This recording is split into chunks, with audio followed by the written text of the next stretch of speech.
2 cup আটা দিয়ে 1 KG পরিমাণে বিস্কুট বানিয়েছি। চলুন বন্ধুরা দেখা যাক আমি কিভাবে এই বিস্কুটটি বানিয়েছি। আসসালামু আলাইকুম। সামনেই দেখতে পাচ্ছেন আমি একটি বিস্কুট ভাঙছি। এটা কিন্তু শুধু আটা দিয়েই আমি বানিয়েছি। চলুন দেখা যাক আমি খুব সহজেই এই আটা দিয়ে বিস্কুটটি বানিয়েছি আর 1 মাস সংরক্ষণ করে আপনি খেতে পারবেন এটিকে। বড় একটি গামলা নিয়েছি, এখানে দিচ্ছি একটি ডিম দিয়েছি আমি, তারপর 1 পিস পরিমাণে চিনি দিয়েছি, লবণ দিব স্বাদ মতো। দেওয়ার পরে এখানে আমি আটা দিব 2 কাপ পরিমাণে এবং সবথেকে বড় কথা এখানে আমি বেকিং পাউডার 1 চামচ পরিমাণে দিয়েছি। আপনাদের বাসায় যদি বেকিং পাউডার থাকে 1 চামচ পরিমাণে বেকিং পাউডার দিবেন এবং খাবার মধু যদি থাকে মধু দিবেন। সাদা এলাচ গুঁড়ো দিবেন। মধু দিয়ে দিলাম 1 চামচ পরিমাণে। আমার হাতে যে সাদা অংশটি দেখছিলেন ওটা হচ্ছে মধু, আর এটা কিন্তু সাদা মধু ছিল। আর দেখতে পাচ্ছেন তেল দিচ্ছি, এলাচ গুঁড়ো দিয়েছি। দেওয়ার পরে এইভাবে করে ভালো করে মথে নিয়েছি। আর এখানে আমি 2 কাপ আটা দিয়েছিলাম। আর 2 কাপ আটা দিয়ে যে এত সুন্দর বিস্কুট হয় আমার জানা ছিল না, আর খেতে দারুণ মজার হয়েছে। চায়ের সাথে এই বিস্কুটটা জমে যাবে বন্ধুরা, ছোট বাচ্চা থেকে বড়রা সকলেই পছন্দ করবে। এই যে দেখতেই পাচ্ছেন এটা আমার মাখানো হয়ে গেছে, একবারে নরম। আর সামনে একটি দেখতে পাচ্ছেন প্লেটের মধ্যে কাগজ দিয়ে দিয়েছি। আপনাদের বাটার পেপার থাকলে বাটার পেপার দিবেন, আমি এটা সাদা কাগজ দিয়েছি। আর কাগজের মধ্যে দিয়ে দিলাম তেল, সয়াবিন তেল। দেওয়ার পরে এখন দেখতেই পারবেন যে আমি কীরকম করে বিস্কিটটা বানাই এখানে। আর এটা দুনিয়ার সবথেকে সহজ উপকরণে সহজভাবে বিস্কিটটা বানানো হচ্ছে, আর দেখলেই বুঝতে পারবেন। আর এটা যে ফুলে এত সুন্দর হবে সেজন্য বেশি বড় না, মিডিয়াম করে ছোট ছোট করে বিস্কিট করবেন, দেখবেন যে ফুলে ফুলে যাবে।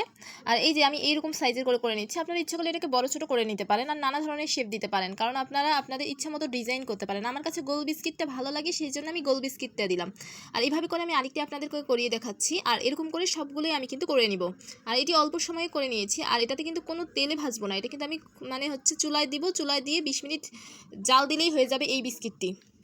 একইভাবে এটিকেও আমি গোল করে নিয়েছি। আর আমার গোলটা কেমন হয়েছে বন্ধুরা তোমরা সবাই কমেন্টে জানাবা। আর দেখতেই পাচ্ছেন যে আমি সবগুলো এরকম করে নিয়েছি।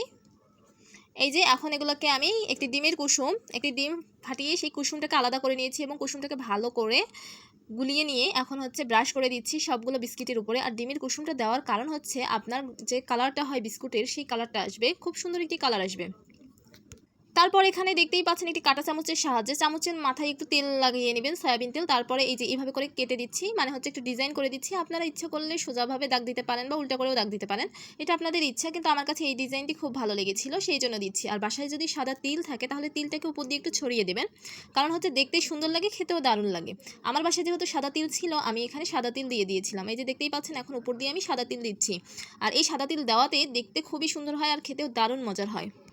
আর এইভাবে করে আপনি যদি বিস্কিট বানিয়ে রাখেন সংরক্ষণ করে, এটা আপনি 1 মাস পর্যন্ত খেতে পারবেন। আর আটা দিয়ে যে এত সুন্দর বিস্কিট হয় তা আপনারা দেখলেই বুঝতে পারছেন। অপর পাশে চুলায় কড়াই বসিয়ে দিয়েছি এবং চুলার আঁচটা মিডিয়ামেই ছিল। এখন আমি এখানে দিয়ে দিব এই প্লেটটা দেওয়ার পরে ঢাকনা দিয়ে এটিকে 20 মিনিট রেখে দিব। 20 মিনিট পরে ঢাকনা খুলে আমি দেখেই তো অবাক হয়ে গেছি যে এত সুন্দর হয়েছে আমার বিস্কিট। এই যে আপনারা দেখলেই বুঝতে পারবেন কীরকম হয়ে ফুলে গেছে, সেই জন্য একটু ফাঁকা ফাঁকা করে দিবেন প্লেটের মধ্যে, যাতে বিস্কুটটি সুন্দর করে ফুলে এবং বড় হয়ে যায়। আর দেখতেই পাচ্ছেন আমার এটি হয়ে গেছে। আর দেখে আপনাদের কেমন লাগছে বন্ধুরা কমেন্টে জানাবেন। আর বেশি যদি ভালো লেগে থাকে ভিডিওটি তাহলে বন্ধুদের সাথে এটি শেয়ার করতে পারেন। আর আমি আপনাদেরকে একটা ভেঙে দেখাবো, এটা কিন্তু যখন ঠান্ডা হবে প্রচুর পরিমাণে শক্ত হয়ে যাবে, শক্ত যেটা আমরা বিস্কিট খাই একটু শক্ত শক্ত সেই রকম হয়ে যাবে। আর এই যে ভেঙে দেখাচ্ছি এরকম শক্ত হয়েছে, আর ভিতরটা খুব সুন্দর করে রান্নাটা হয়ে গেছে। সবাই ভালো থাকবেন, সুস্থ থাকবেন। আসসালামু আলাইকুম, আল্লাহ হাফেজ। আর এতক্ষণ আমার ভিডিওটি দেখার জন্য আপনাদের সকলকে অসংখ্য অসংখ্য ধন্যবাদ। আমার ইউটিউব চ্যানেলটিকে সাবস্ক্রাইব করবেন এবং পাশে থাকবেন।